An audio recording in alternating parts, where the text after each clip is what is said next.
पतिव्रता ब्राह्मणी की आस्था। एक गांव के अंदर एक ब्राह्मणी रहती थी जो कि बहुत शुद्ध आचरण की थी, सुशील स्वभाव की थी, सभी का भला चाहने वाली थी। इसी पर मैं आपको एक कहानी सुनाना चाहती हूँ। यदि आपको पसंद आए तो कृपया करके लाइक और सब्सक्राइब अवश्य कीजिए। एक नगर में सुंदरदास नाम का पंडित और सुनैना उसकी पत्नी ब्राह्मणी रहते थे। दोनों पति पत्नी का बहुत ज्यादा मेल मिलाप था। उन्होंने अपनी औलाद में भी अच्छे संस्कार डाल रखे थे तथा सुनैना बहुत ही अच्छे स्वभाव की पतिव्रता औरत थी। हमेशा ही सुबह उठते ही परमात्मा का ध्यान लगाती, सबसे पहले सास ससुर को पैर छूती, सास ससुर के पैर छू के उनका हालचाल पूछती कि आप कैसे हो। उसके बाद उनको चाय पिलाती, स्नान करवाती, अच्छा भोजन देती, उनकी सेवा में हमेशा तत्पर रहती थी। अपने पति की भी इसी तरह सेवा करती तथा पति से पहले कभी भोजन नहीं करती थी। पहले पति को भोजन कराया करती थी और फिर खुद भोजन किया करती थी। जैसे तैसे जीवन बीत रहा था। उनके दो बच्चे थे, बेटा और बेटी। वो भी दोनों संस्कारी थे, क्योंकि कहते हैं ना कि जैसा बीज पड़ेगा वैसा ही तो जमेगा। यदि बीज अच्छा होगा तो पेड़ भी अच्छा होगा, उसकी परवरिश अच्छी होगी तो फल फूल भी अच्छे लगेंगे। यदि उसको हवा पानी अच्छा मिलेगा तो वो भी अच्छा ही बनेगा। यही संस्कारों की बात पेड़ पौधों पर पड़ती है और यही औलाद पर।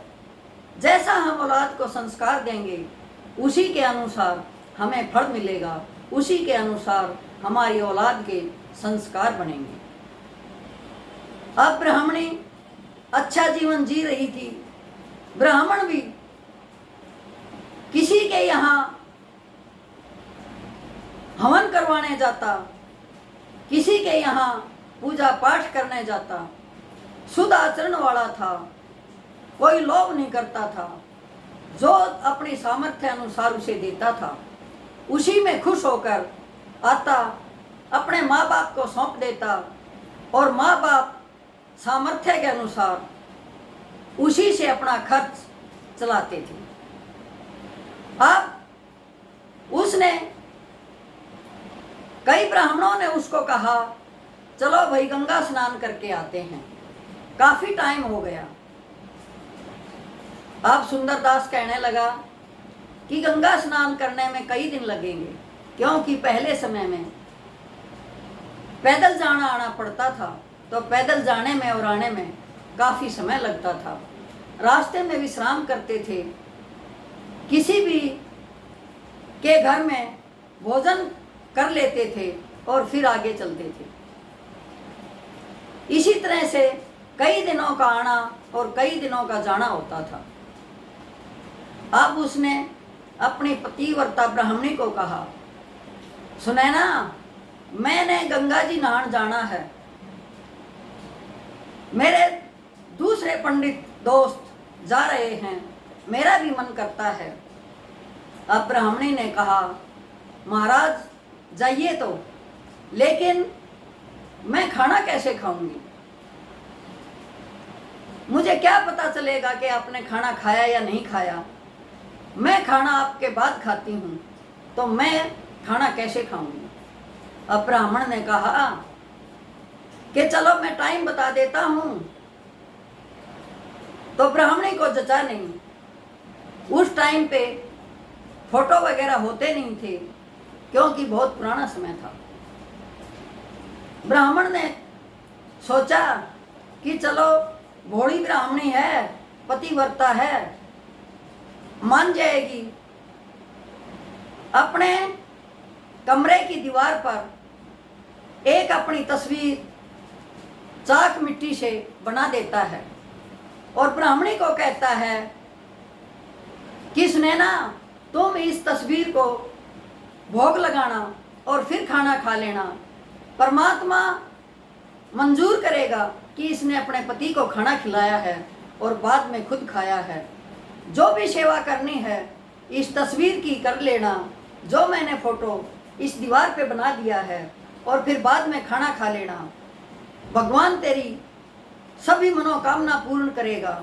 जैसे तू मेरी सेवा करती है वही फल तुझे इस तस्वीर की सेवा में मिलेगा। अब ब्राह्मण अपने दोस्तों के साथ गंगा जी नहाने चला जाता है और ब्राह्मणी पहले उस तस्वीर को थोड़ा गीला कपड़ा करके पहुँचती है, सोचती है मैंने नहला दिया है, फिर उसको भोग लगाती है अच्छा खाना बना के, और बाद में खुद भोजन करती है। अपने मन में मगन हो जाती है कि तूने पति को खाना खिला दिया और अब मैं खुद खाना खा रही हूँ। ब्राह्मण गंगा जी पे गया हुआ था और ब्राह्मण के घर में आग लग जाती है।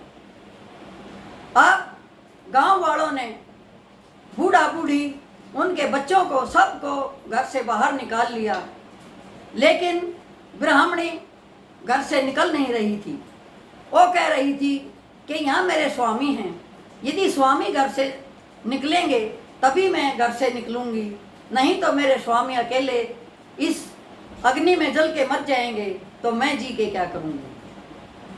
अब गांव वालों ने सोचा बहुत मुश्किल बात है, ब्राह्मणी को कैसे बाहर निकाला जाए। जिद करके बैठी हुई है।